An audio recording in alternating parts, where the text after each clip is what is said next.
What were your gripes with YouTube? You want to talk about that? Yeah, I'm so mad. Yeah, so, what's going on? So number one, a lot of people wanted to know, can I still do the Francis voice with my new teeth? Right. And number one, you've heard that I have a more natural lisp right now, but I do plan to get rid of that. But when it comes to the sideways lisp, it's still pretty good. In fact, I think I sound more like the original voice than I ever did, especially when I go low. Because the one I'm pissed off about is Ed Boon at motherfucking Mortal Kombat. Am I spitting on you? Okay. No, not at all. You got good... But Francis is just dead on YouTube. They demonetized my entire back catalog. And it was a huge financial hit because there's swearing, because there's paradoxical violence. They start, if you curse within the first 30 seconds, they demonetize. Like that. I was like, what? Yeah, it's absurd. I said shit at 28 minutes. Or 28 seconds, and they demonetized my video. I was like, what and they stick with it, right? You literally can't swear on YouTube. That's how Puritan it's become. Yeah, I'm like, dude, I was talking to my guy. I'm like, man, I feel like this has become worse than working with like a television executive at this point. So, well, he said to me, go work with a TV executive and then let me know how it is. Oh, like, right, of course, yeah, right. But it will be like that one day. I genuinely believe it will be. Well, it's already getting there. Yeah, and so my friend McJuggernuggets, who did the Psycho series on YouTube, started an app called StoryFire, and I wanted to plug it here. StoryFire.com, StoryFire. There's also an app on Android. And he's like starting creating, what he's always done is narrative content. And he wants me and Kid Behind a Camera and other people that have just been thrown off of YouTube to come create narrative content again. Because my YouTube rep is like, look, could you do Francis without the swearing? Can you do Francis without getting angry? Have you watched a Francis video? That's the entire character, right? And I've experimented with the formula. One of the biggest experiments I've been doing is blending Boogie as a character with Francis as a character and making them the same person. And I did that for a couple of videos, did it like a stupid little podcast, and then like harassed people in an airport as the hybrid character, and there was the hybrid character when I was working with McJuggernuggets. And it's funny because it fools the algorithm. It doesn't realize that I'm swearing. It doesn't realize that I'm angry because they think I'm being Boogie for the first third of the video, right? And then I go into the idiocy towards the end, and the bot isn't checking the last part of the video for some reason. I think it's just the first 30 seconds. It really you got to be clean. No, literally, that's a rule. My YouTube rep said the first third. Always keep the first third clean. The rule I've heard specifically is 30 seconds. Okay, good. Well, definitely the 30 seconds. But I mean, I agree. I mean, if he tells you a third. Right. And then I would just time it out and then be like, fuck. Right, exactly, right? Yeah. But here's the thing, even with 7 million more. there's something that the sponsors are seeing where they get to choose the quality of the video as determined by YouTube now, I guess. I don't know. I've never been told that. But my CPM, or like the money I earn from YouTube, if I make a gaming video, I'm just going to throw some numbers out of these numbers are not accurate. If I made a YouTube video and Francis got 100,000 views, I might make $100 of profit. The same on sometimes 60, sometimes 40 off that video, right? Yeah. Which is difficult when you're breaking a $400 television, when you're destroying a $300 Xbox. I made a video, and this is an actual number. I made a video about Sekiro versus Kirby, or not Kirby, Yoshi, and how one game is being dissed for being too easy, and one game is being dissed for being too hard, right? And it only got 66,000 views, and I made $300 off of that 66,000 views, right? Right. Now you tell me which is the better choice as a creator at that point, right? If I want to pay my bills, I can't do Francis videos anymore. That's why I'm going to start doing them on StoryFire, where I can go back to burning down houses and wrecking cars and destroying Xboxes and destroying televisions, because it gives me the option to keep my creative integrity. You can't keep your creative. You're talking about being your authentic self anymore. You literally can't be that on YouTube anymore. It doesn't matter who you are. It doesn't literally matter who you are. You have to edit yourself and censor yourself and make yourself look at your absolute best, not just because of how vitriolic the internet is, not just because if you make one small mistake, you're over, right? But because YouTube themselves will no longer pay you for being your authentic self. They want you to be Will Smith or nothing else. I totally agree. I think they are really have a problem on their hands. And I've been talking a lot with them, trying to get them. the CEO came and visited us a couple weeks ago, and I spent most of the time telling her, why are you guys unable to monetize this kind of content? You have this Google Preferred program, and you have all these family-friendly channels in it making tons of money. Why is it that my content and people who make content like mine for teens, for more mature audience, that you'll find on cable television, that you'll find on radio, with advertisers lined up out the door to target that valuable market of more mature audience? Why the hell can't you guys figure out how to monetize this content? Because I says, what? She goes, well, we've had trouble pitching. They're trying to put together like a Google Preferred for edgier channels. She says, well, we're having trouble pitching it. I'm like, you're not pitching it right, because when we were with Complex, they used to sell direct ads on ours, and it was sold out nonstop. Of course. It was ridiculous. They had junk food. They had Doritos, soda, beer, alcohol, movies. It was like every freaking view was monetized. And I'm like, dude, they gotta figure it out, because it's.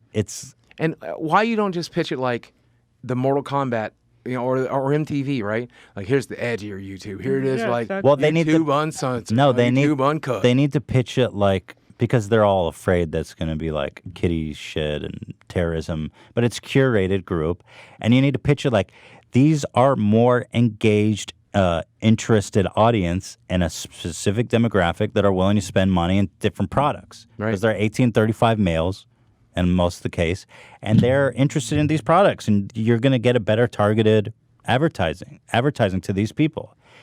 How have they not figured that out? So I'm pushing them hard. Good. She did say that they just had such a rough last 2 years with all the drama that was going on. That they were kind of like in survival mode, just trying to get out of the mess. Right, but the problem the problem is, they were in survival mode when it came to advertisers, and now they're in survival mode when it comes to users. Because I've started using TikTok, and make fun of TikTok all you want, but their user base is not a joke, dude.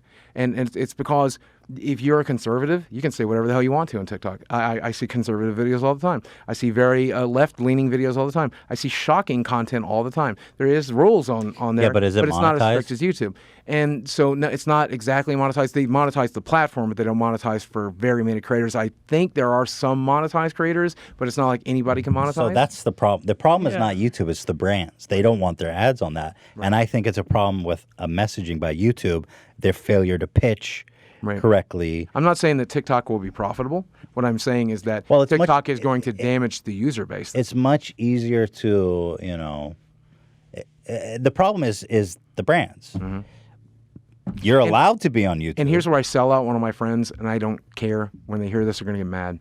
But I know a lot of people that work at Walmart, and I know people that work in advertising at Walmart. Mm-hmm. And somebody from Walmart, and I won't say which person specifically, said to me, we don't really care about any of that censorship crap. We don't really care about any of the drama. We care about lowering our bids. So we're going to do a 6-month to 1-year hiatus, and when we come back, we're going to have much lower bids. Oh, well, that was certainly the case when the adpocalypse still happened, that they were trying to negotiate. But I think all of them are back now. They are, but I'm sure they came back at a much lower price and a much lower bid than they've ever been. Yes, I think that they definitely used that to their advantage at the time. But I think like you mentioned, Hila, Susan kind of had a good point that they were dealing with a lot internally. And I hope now that they can appreciate that they need to support people like us. Because, by the way, our main channel, H3 Productions, we get the most shit rate. Like the podcast and the highlights channel makes that our like, how is that possible? We make premium content there that we work really hard on, that we package really nicely, and somehow it makes less money than our highlights channel per CPM. Right. Right. What the fuck is that?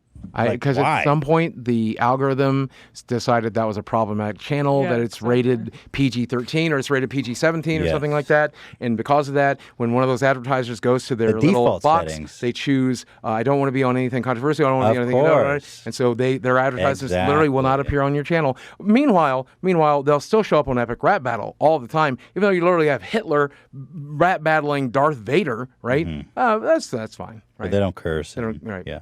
Or like, the classic example is like the Paul brothers who are making pornography essentially for little kids. Mm-hmm.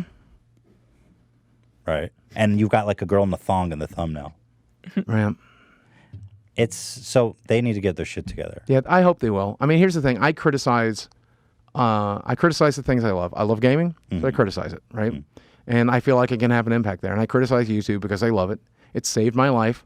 Susan Wojcicki and Robert Kinsel and the decisions they have made kept me from living a life on disability, of poverty. I wouldn't have been able to get the surgery. I wouldn't have been able to get these teeth if they had not given me the opportunities that they have given me. And God love them and God bless them.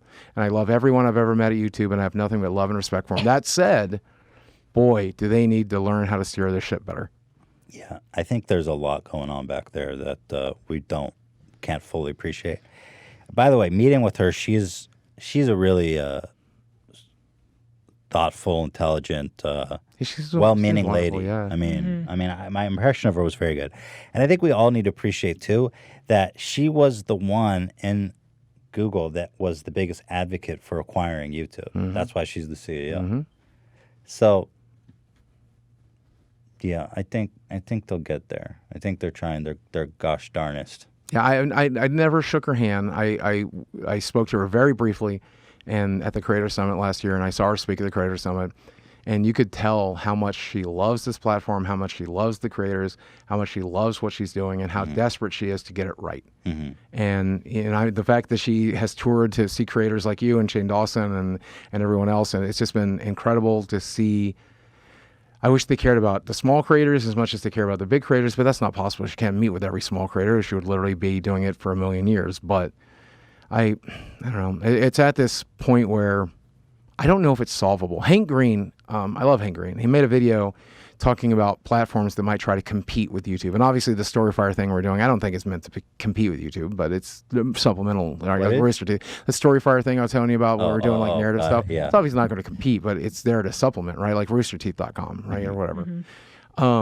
But if somebody did try to compete with YouTube, you literally can't, because you'll have the same problems as YouTube. Exactly. Right? And just like you mentioned, even worse. ISIS and child pornography and all this miserable shit. They've been working for decades on like the legal issues that every individual country has. They weren't even copyright law. profitable. Yeah, they were bankrolled by one of the biggest, most successful companies in the world because they are only now recently actually making money after decades. Right. The amount of ground they've covered is like insurmountable. And I have to say, like, it could be worse because it could be run be Facebook. Yeah, it could be Facebook. Thank you, Ela. It could be worse. It definitely could be worse. It could be not Twitter. exist. It could be Twitter. Yeah. God forbid. Right.